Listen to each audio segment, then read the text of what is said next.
नमस्कार, मेरा नाम निकिता है और आप देख रहे हैं बोलता हिंदुस्तान। क्या धर्मेंद्र प्रधान के बाद अब निर्मला सीतारमण और एथेनॉल वाले का नंबर आने वाला है? पिछले 24 घंटे से पूरा का पूरा सोशल मीडिया अब केवल दो लोगों को टारगेट कर रहा है कि धर्मेंद्र प्रधान तो निपटा दिए गए, लेकिन ये कैरेमल पॉपकॉर्न और एथेनॉल की बारी कब आएगी? अब ये सवाल सोशल मीडिया पे पूछे जा रहे हैं। ऐसा कहा जाता है कि एक इस्तीफे से क्या बदल जाएगा या क्या बदल देगा, तो मैं उनसे कहना चाहती हूं कि यह उस डर को बदल देगा, उस गलतफहमी को बदल देगा जो यह बैठा दी गई थी कि ना कुछ होने वाला है ना ही कुछ हो सकता है, ना अब नहीं। मतलब ये है कि अब ये जो एक इस्तीफा हुआ है उससे अब लोगों के अंदर का वो जो डर था वो खत्म हो गया है। ये इतना बड़ा बदलाव है, यानी जिस तरह से धर्मेंद्र प्रधान जो कि शिक्षा मंत्री थे उनका इस्तीफा, ये इतना बड़ा बदलाव है कि लोगों के अंदर से अब डर खत्म हो चुका है। लोग अब सवाल पूछ रहे हैं, लोग अब कह रहे हैं कि केवल धर्मेंद्र प्रधान तक नहीं रुकना है, अब आगे किसका नंबर आएगा ये अब सवाल पूछे जा रहे हैं। आप सबने देखा होगा कि किस तरीके से जबरदस्त तरीके से हाल के सालों में वित्त मंत्रालय द्वारा अलग अलग तरह के टैक्स लगाए गए, फिर इन टैक्सों को कम किया गया जीएसटी रिफॉर्म के नाम पर। फिर जिस तरह से देश की अर्थव्यवस्था पर जब भी सवाल उठे अजीबोगरीब बात बोली गई, और एथेनॉल वाले ने तो क्या ही किया ये सबको मालूम है। जी हाँ, मैं यहाँ पे बात कर रही हूँ नितिन गडकरी जी की। नितिन गडकरी जी ने तो हमसे पूछे बिना हमारी गाड़ियों के माइलेज कम कर दिए गए, उसके बाद खुद बताया कि हाँ माइलेज कम हो गए हैं, तो वो क्या हो गया। और फिर उसके बाद जिन्होंने उनसे सवाल उठाए उन पर मानहानि का केस ठोकने की बात बोली गई। लेकिन अब लोग खुलकर कह रहे हैं कि बिना डरे कह रहे हैं कि धर्मेंद्र प्रधान तो झांकी है, नितिन गडकरी बाकी है, और उनके लिए मोर्चा भी खोल दिया गया है। जंतर मंतर पर पेपर लीक को लेकर चल रहे 1 महीने से भी ज्यादा लंबे समय तक आंदोलन अंत शिक्षा मंत्री धर्मेंद्र प्रधान के इस्तीफे के साथ हुआ है। आंदोलन का जो अंत हुआ है वो शिक्षा मंत्री धर्मेंद्र प्रधान के इस्तीफे के साथ हुआ। छात्र जीत गए, सरकार झुकी और एक मंत्री कुर्सी छोड़कर चला गया। लेकिन सवाल ये है कि क्या यह आंदोलन खत्म हो गया या फिर यह उस नमक सत्याग्रह की तरह है जिससे देश को एक नई दिशा दी गई थी। महात्मा गांधी की दांडी यात्रा सिर्फ नमक बनाने का आंदोलन नहीं था, वह एक प्रतीक था। उसने आम आदमी को बताया कि अन्याय के खिलाफ खड़ा होना संभव है। उसी तरह कॉकरोच जनता पार्टी यानी सीजेपी का यह आंदोलन भी अब सिर्फ एक इस्तीफे तक सीमित नहीं रह गया है। इसने देश के लोगों को, खासकर जेनजी को एक नई दिशा दिया है, नई दिशा दिखाई दी है। सोशल मीडिया से शुरू हुआ यह संघर्ष सड़क तक पहुंचा, संसद तक गूंजा और आखिरकार सत्ता को झुकने पर मजबूर कर दिया। अब उसी अंदाज में एक नया डिजिटल आंदोलन उभर रहा है, E20 जनता पार्टी। जैसे सीजेपी ने परीक्षा व्यवस्था में सुधार और शिक्षा मंत्री के इस्तीफे की मांग रखी थी, वैसे ही E20 जनता पार्टी मैदान में उतर चुकी है। इसकी मुख्य मांग है ग्राहकों को 100% शुद्ध पेट्रोल खरीदने का ऑप्शन दिया जाए। साथ ही सड़क परिवहन एवं राजमार्ग मंत्री नितिन गडकरी के इस्तीफे की भी मांग की जा रही है। ये कोई छोटी मोटी मांग नहीं है, ये कोई छोटी मोटी शिकायत नहीं है। Delhi taxi and tourist transport and tour operators association ने 4 अगस्त को E20 पेट्रोल के खिलाफ संसद तक मार्च करने का ऐलान किया है। एसोसिएशन का आरोप है कि एथेनॉल ब्लेंडिंग पॉलिसी से फ्यूल की माइलेज कम हुई है और मेंटेनेंस का खर्च बढ़ा है और इंजन की परफॉर्मेंस पर भी असर पड़ रहा है, खासकर पुरानी गाड़ियों में। E20 जनता पार्टी साफ कह रही है कि यह सब्सिडी मुफ्त फ्यूल या एथेनॉल ब्लेंडेड पेट्रोल को पूरी तरह हटाने की मांग नहीं कर रही है।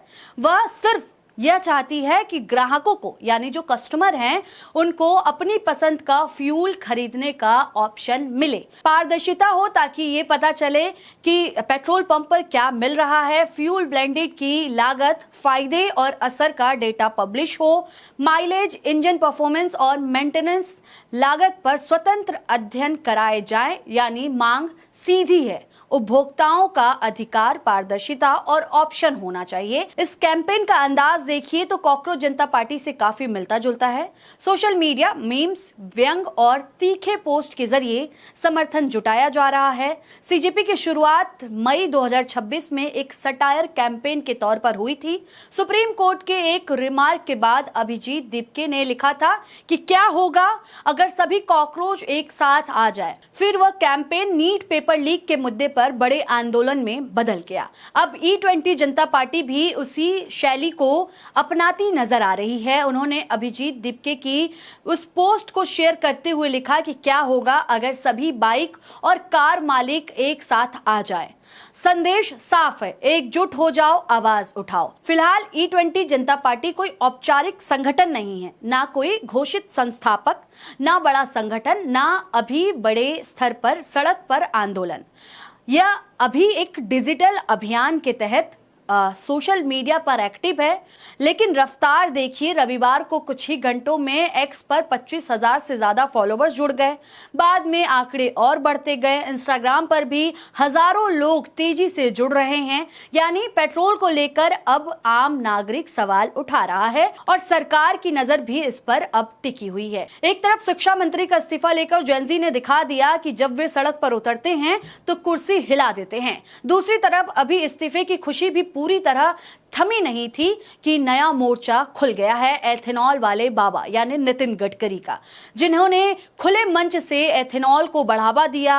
उनकी नजर अब इस पार्टी पर भी होगी, क्योंकि ये जेनजी हैं। ये जब सड़क पर उतरते हैं तो सिर्फ नारे नहीं लगाते, कुर्सी से उतार कर ही दम लेते हैं। सरकार के खिलाफ ये सबक है। सीजेपी ने दिखा दिया कि सोशल मीडिया से शुरू हुआ आंदोलन संसद तक पहुंच सकता है। अब E20 जनता पार्टी उसी रास्ते पर चल रही है। माइलेज कम होने पर, इंजन खराब होने और विकल्प ना मिलने की शिकायत आम लोगों से आ रही है। ट्रांसपोर्टर सड़क पर आने वाले हैं। अगर सरकार ने इस आवाज को भी नजरअंदाज किया तो फिर वही कहानी दोहराई जा सकती है। दबाव बढ़ेगा, सोशल मीडिया गूंजेगा और फिर सड़क से संसद तक पहुंचने की नौबत आ सकती है। इसी के साथ दिल्ली के एक्स सीएम अरविंद केजरीवाल ने भी E20 को लेकर सरकार के खिलाफ आवाज उठाने की मांग की है। उन्होंने साफ कहा है कि देश के युवाओं ने एक होकर आवाज उठाई तो धर्मेंद्र प्रधान को इस्तीफा देना पड़ा। E20 पर भी हमें एक होकर आवाज उठानी पड़ेगी।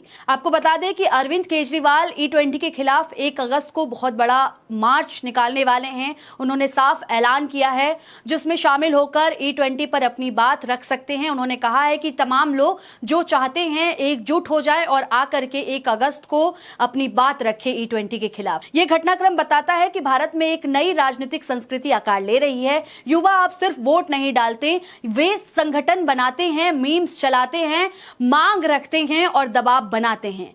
कॉकरोच जनता पार्टी ने शिक्षा मंत्री को हटाया। अब E20 जनता पार्टी पेट्रोल पंप पर विकल्प मांग रही है और मंत्री के इस्तीफे की बात कर रही है। चाहे यह डिजिटल अभियान अभी सड़क पर ना उतरे, लेकिन इसकी गूंज सरकार तक पहुंच रही है। सवाल यह है कि सरकार इस नई दिशा को कितनी गंभीरता से लेती है। क्या वह उपभोक्ता के अधिकार को सुनकर ऑप्शन देगी?